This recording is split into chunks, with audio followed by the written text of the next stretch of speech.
ఆదిలాబాద్ జిల్లా నుండి ఆదివాసుల మొత్తం యావత్ ఆదిలాబాద్ జిల్లా నుంచి, ఎందుకంటే ఈరోజు తెలంగాణ రాష్ట్రంలో కాంగ్రెస్ ప్రభుత్వము తెలంగాణ రాష్ట్ర ప్రజలకు అలాగే ఆదిలాబాద్ ప్రజలకు అందరికీ ధన్యవాదాలు తెలుపుతూ ఈరోజు సోనియా గాంధీకి అలాగే రాహుల్ గాంధీకి మన కాబోయే ముఖ్యమంత్రి రేవంత్ రెడ్డి గారికి ధన్యవాదాలు తెలుపుతూ ఈరోజు ఎందుకంటే గతంలో కాంగ్రెస్ ప్రభుత్వం ఉండే ఖానాపూర్ నియోజకవర్గంలో గిరిజన మంత్రిగా పనిచేసినటువంటి కోట్నాక్ భీమరావు గారికి అవకాశం దక్కింది.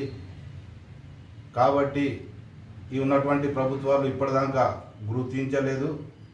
ఇప్పుడు కాంగ్రెస్ ప్రభుత్వం వచ్చింది కాబట్టి విడమ బొజ్జు గారికి మా ఆదివాసీ తరపు నుంచి గిరిజన శాఖ మంత్రిగా కానీ ఏదన్నా క్యాబినెట్లో ఒక హోదా ఇవ్వాలని మేము యావత్ ఆదిలాబాద్ జిల్లా ఆదివాసుల తరపు నుంచి మేము తెలియజేస్తున్నాం.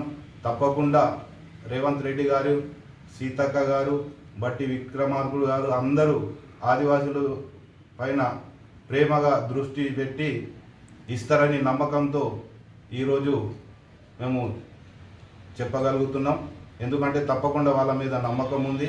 తప్పకుండా మా ఆదివాసులకు వెనుకబడి ఉన్నటువంటి ఆదిలాబాద్ జిల్లా ఆదివాసుల జిల్లా దీన్ని న్యాయం చేస్తారని మేము కోరుకుంటూ ఆదిలాబాద్ యావత్ ఆదివాసుల నుంచి ధన్యవాదాలు తెలుపుతూ తెలియజేస్తున్నాం. జై ఆదివాసీ, జై ఆదివాసీ.